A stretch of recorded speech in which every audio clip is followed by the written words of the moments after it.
Space, the final frontier. It's been a night and a day of triumph for a surprising number of people in a surprising variety of professions. But as we have seen, few have more reason to feel vindicated than that literary subspecies, the science fiction writers.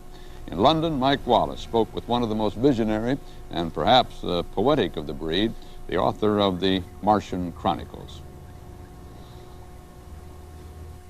This is Ray Bradbury, for me the most evocative, the most persuasive of the science fiction writers. He has gone to space, he has lived in space, in his fertile imagination, off and on, since he was a boy of 9. Is this the way that you wrote the script? I think it is, Ray Bradbury. Yes, and a lot of other people before me. Jules Verne and H.G. Wells, the great-uncles and grandfathers of all of us.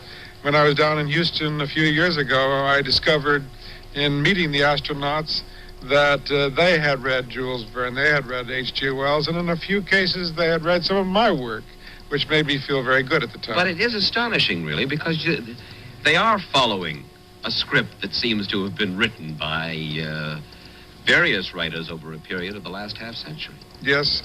Well, I look upon the function of the science fiction writer as being the romantic who starts things in motion, and the astronauts are the actors who come along and flesh it out and put bones inside the dream. You have said that a single invention, the rocket, is redesigning mankind. Would you elaborate on that? Well, it's redesigning us in the following ways. I'm willing to predict tonight that by the end of the century, our churches will be full again. That's redesigning mankind back in the direction of God again. Because of space travel? Because of space travel. Because when we move out into the mystery, when we move out into the loneliness of space, when we begin to discover we really are 3 billion lonely people on a small world, I think it's going to draw us much closer together. Some people suggest that the very fact that we have now gone into space and have been on the other side of the moon has proved that there is no, well, the Russians themselves have said that proves that there is no God up there. Well, they're welcome to use any cliches they want to use, and in turn I hope to be allowed to use my newer cliches. I believe firmly, excitingly, that we are God himself coming awake in the universe. In other words, we exist on a very strange world that we know nothing about. Our theologians have tried to help us understand this. Our scientists have tried to help us understand this. We know nothing. We start in ignorance. Can man ever feel at home elsewhere than on Earth? Yes, and he's going to make himself at home first on the moon, then we're going off to Mars, and then we're going to build ourselves large enough ships to head for the stars. And when we do reach the nearest stars and settle there, we'll be at home in the universe. That's what the whole thing is about. This is an effort on the part of mankind to relate himself to the total universe and to live forever. This is an endeavor to... Wait a minute. Live forever, you mean? To live forever. This is an effort to become immortal. At the center of all of our religions and all of our sciences, all of our thinking over a good period of years has been the question of death. And if we stay here on Earth, we are all of us doomed, because someday the sun will either explode or go out.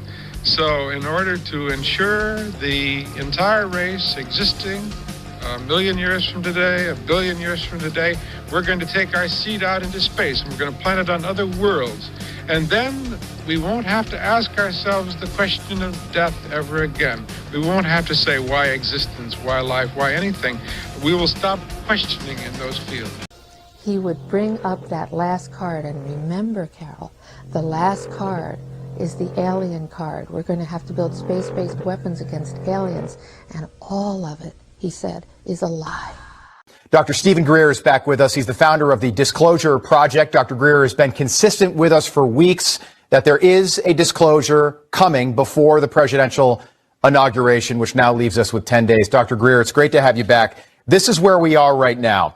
A flight crew on a commercial airplane recorded this large orb in the skies while they were at 17,000 feet.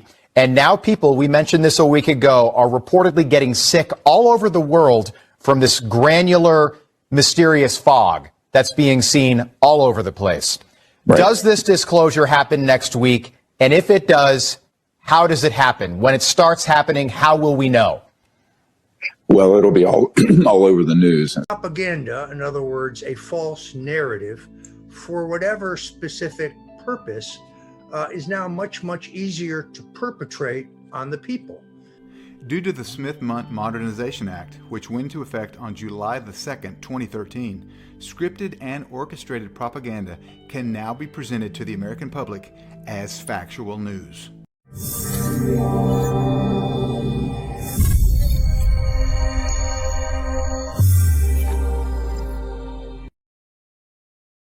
Welcome back to the Deep Dive. Today we are going on a pretty ambitious journey.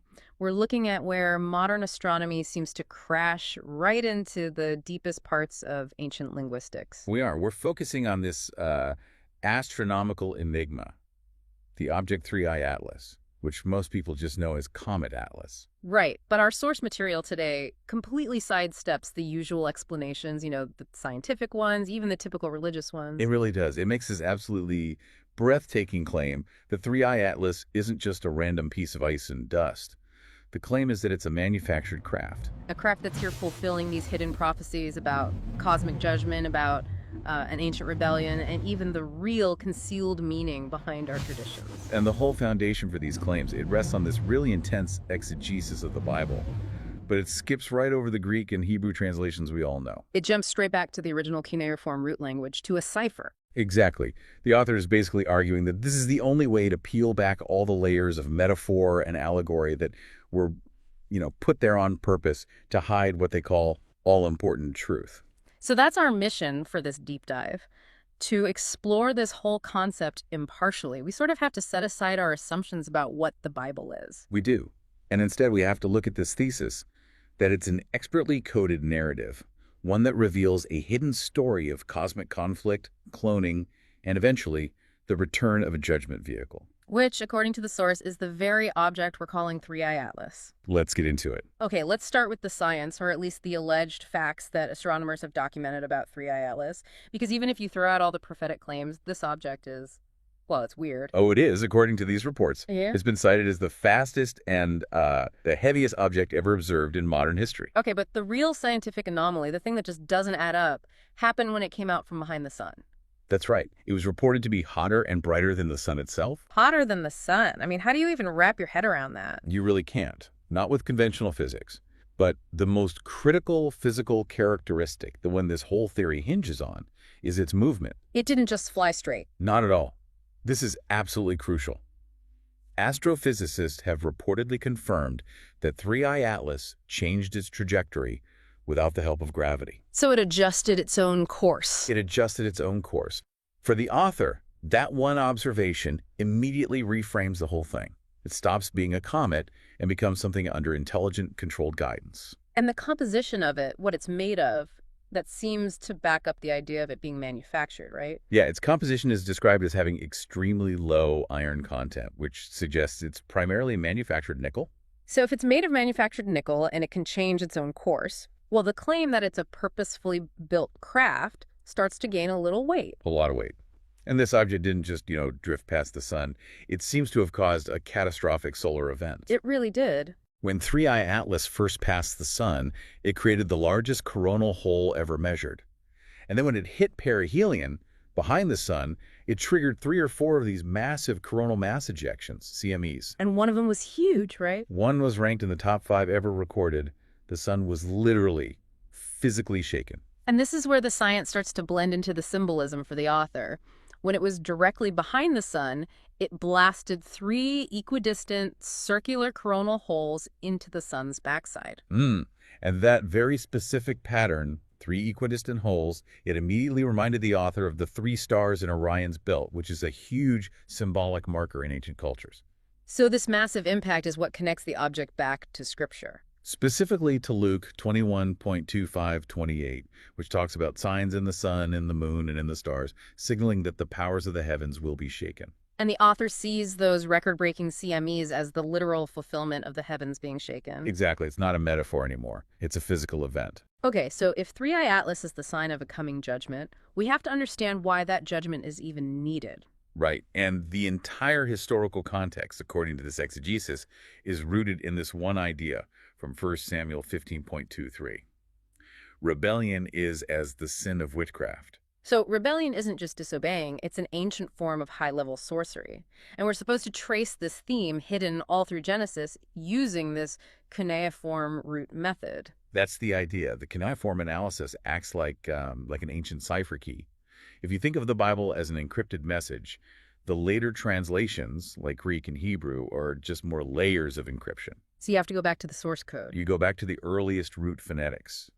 And the author claims that's where you see the original plain meaning of the words, which reveals this technological narrative hidden behind all the metaphors. Okay, let's apply that. Let's start at the very beginning with Adam's deep sleep. Pardon. So when Adam was put into that deep sleep, the source claims the whole process was an act of witchcraft.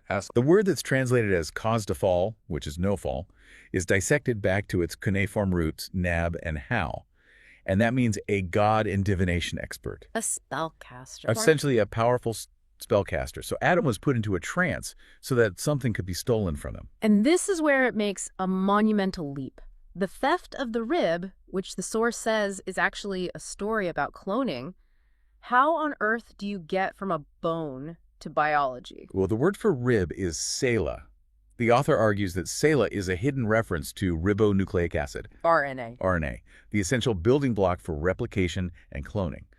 So the story isn't that Eve was made from a bone, it's that she was manufactured or cloned using Adam's stolen RNA. Wow. So the original sin wasn't eating a piece of fruit, it was the theft of biological material using witchcraft. That is the staggering reinterpretation. And this theme of theft and piercing continues immediately into the story of the first murder with Cain. Right, Cain. His name, Quain, means spear and lance. Instruments of piercing. And it says he was of that wicked one. This is where the root analysis of the word wicked becomes so important. What's the breakdown? The Hebrew word is poneros. But when you analyze it using the cuneiform logograms bun plus er plus us, it translates literally as the rebellion to imprison the side. The side, as in Selah, the rib. Exactly. The wickedness wasn't just a random bad deed, it was the original cosmic crime being repeated. The rebellion is always about the attempt to steal or imprison the life source, the RNA. And the Proto-Indo-European root of wicked is? Wis. It means witch. The whole story is about witchcraft leading to soul hunting. We see this piercing theme again in Proverbs 7, where a young man is struck by speech, lakak. Which again translates to pierce with a spike. And the spike strikes his nephesh, which is defined at its root as the soul, or life. And Leviticus says the life of the flesh is in the blood. So the ultimate target of all this piercing is the soul, which resides in that life essence. And the climax of this whole theme is the crucifixion of Isu, or Jesus. The 4 DNRN nucleotides, cytosine, uracil, thymine, adenine, guanine. They form the acronym CURTAN, the curtain. So the splitting of the temple curtain when he was crucified is a metaphor for the cutting of these nucleotides. Yes, symbolizing the ultimate theft of the light, the life, the soul, and even the cross itself, staros, translates as a spike. So this vast cosmic conspiracy involves piercing, witchcraft, and RNA theft, and God eventually vows to put a stop to it. Precisely. In Ezekiel 13, God promises to tear off the magic bands these entities use to hunt the souls like birds, to end the encouragement of witchcraft and rebellion. And that sets the stage for the judgment that Three-Eye Atlas represents. So now we have to connect this ancient story of rebellion and piercing back to this weird craft flying around our sun. The source claims Three-Eye Atlas is like the ultimate prophetic glossary. It's a remarkable synthesis, really. The object is identified as the bride, Nympho, which translates to something high above with wings or feathers. Okay, that fits. But it's also the lamb's wife, Gun. And this is astonishing. Gun translates to a dappled, speckled, multicolored circular object with a dot or spot. That's a very specific physical description. It's an exact description of the observed object, matching the linguistic breakdown of these sacred prophetic titles. It's not a metaphor. So it's the city, it's the mountain, it's New Jerusalem. Yes, because both the logograms for city, polis, and mountain, Guru, are found to translate to a bright, high, glowing, luminous object. They aren't talking about places on Earth. They're talking about a celestial manufactured structure. And it links right into Revelation 12, the woman clothed with the sun.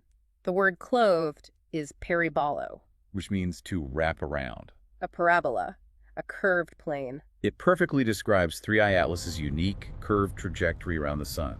It's a technical term hidden in a prophetic text. Even the feet, pus, mentioned there, translate to PU2 and SE12. Meaning wheels chariots in green, pale yellow. It's describing a brilliant, flying metal object with wheels. Which leads right to its core identity, the sign of the Son of Man in Matthew 24. The root translation of semeion, the word for sign, is broken down into components meaning high, bright wheel made of purified metal. The refined nickel craft, it all connects. And here's where the idea of judgment gets fully integrated. The logogram, HAR, is central to all this.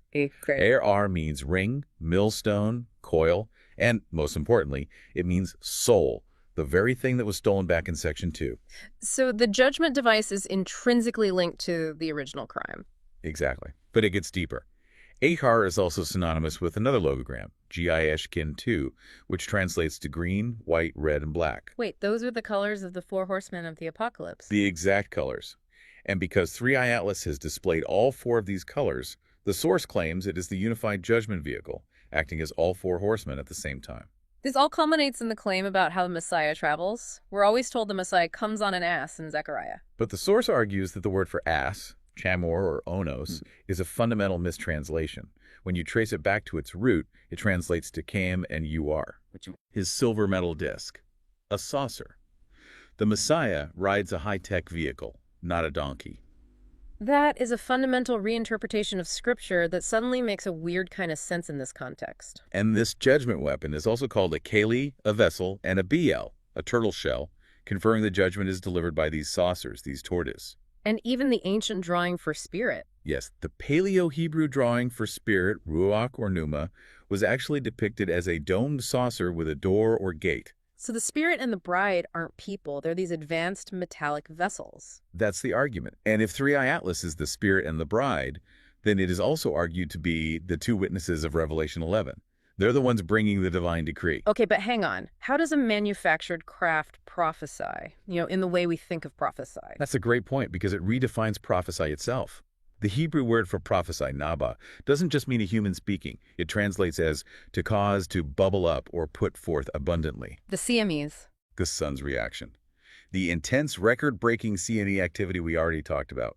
The abundant bubbling up of solar energy in response to 3i Atlas. That is the fulfillment of the prophesy. The action is the witness. And the witnesses are clothed in sackcloth. Which refers to the sun becoming dark, or black, as sackcloth, in Revelation 6. This darkening in the sun is caused by 3i Atlas's intense action of piercing and stripping the sun's outer layer. Which goes back to peribolo, to peel and split. See?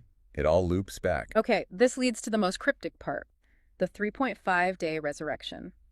The witnesses are killed, but then they stood on their feet after 3.5 days. Right, and this relies on a specific timeline using Topi Peter 3.8, where 1 day is as 1,000 years. So 3.5 days is actually 3,500 years. 3,500 years. Correct. This implies the object, the vessel, New Jerusalem, was killed or struck a long, long time ago, maybe like in the story of Wormwood, and it's only now returning. So the resurrection isn't a person coming back to life. It's the activation of its power source after a 3,500-year dormancy. That's it. When it stood, histemi, meaning to be held up on its feet. Pus, meaning the brilliance of their wheels chariots. It means its internal power source is raised up by its own propulsion system. It's turning itself back on. Okay, we're at the final and maybe the most provocative claim of all. The link between this cosmic judgment craft and Christmas. It all comes back to that logogram HAR. HAR, which meant soul, ring, and the 4 horsemen. It also means a tree. The source argues that 3i Atlas, being bright, luminous, and decorated with all the prophetic colors, red, white, green, is the direct physical origin of the Christmas tree tradition. And this tradition is explicitly forbidden in Jeremiah 10, which most people see as just a warning against paganism. But here it's given a much more specific context. The passage warns, "Learn not the way of the heathen, and be not dismayed at the signs of the heaven. For one cutteth the tree, they deck it with silver, and with gold they fasten it with nails and hammers." The source is saying this isn't about any tree. It's about forbidding the replication of that celestial object, the luminous hate tray. And why is it associated with nails and hammers? The crucifixion. Because the whole tradition symbolizes the original cosmic assault. The unlawful violent striking of the sun, which is Three-Eye Atlas, aka Wormwood, is being paralleled by the fastening of the sun to a tree with nails and hammers. So the Christmas tree, in this view, is an effigy celebrating the original attack that led to the theft of the life source. It's a heavy concept, and the judgment timing seems to line up. Revelation 11 describes the world rejoicing, making merry and sending gifts one to another over the death of the witnesses. Which is then immediately followed by a great earthquake when the witnesses ascend. And the author presents this as an unmistakable description of our modern Christmas season, the rejoicing, the gift-giving, which happens right before the moment of cosmic upheaval and judgment delivered by that resurrected vessel. Okay, so let's just try to unpack this one last time. The sources are claiming that Three-Eye Atlas is not a coincidence. It's a manufactured vessel fulfilling a dozen hidden roles in ancient texts. And revealing these incredible narratives of cloning, soul theft, and an impending judgment delivered by what's called a silver metal disc. The real takeaway here for you listening is the unbelievable power of language analysis in uncovering these allegorical stories inside texts we thought we knew. By going back to the cuneiform root language, the author believes we can finally bypass centuries of linguistic camouflage to see what was really happening. And this entire exploration really hinges on the idea that these profound prophetic books were intentionally sealed away until a very specific moment in time. The source points to Daniel 12.4. Right, where it says the book was sealed until the time of the end when knowledge shall be increased. So we'll leave you with this thought to mull over. If Three-Eye Atlas is real, and this ancient linguistic knowledge is now being unlocked, are we watching the fulfillment of sealed prophecies simply because our ability to read the original language has finally been increased in our time? I'm sorry. I guess I just wanted to seem interesting. I guess there's a real danger of that on this show. There's a pressure. Well, yeah, yes, people come out and they've run out of anecdotes, you know, Yeah. and they just start making stuff up. Yeah. Like that Neil Armstrong guy. Have you seen him on the talk shows? Neil Armstrong, you mean the first man to walk on the moon? Talk about a fish story. Man, and they're buying it. Oh, yeah.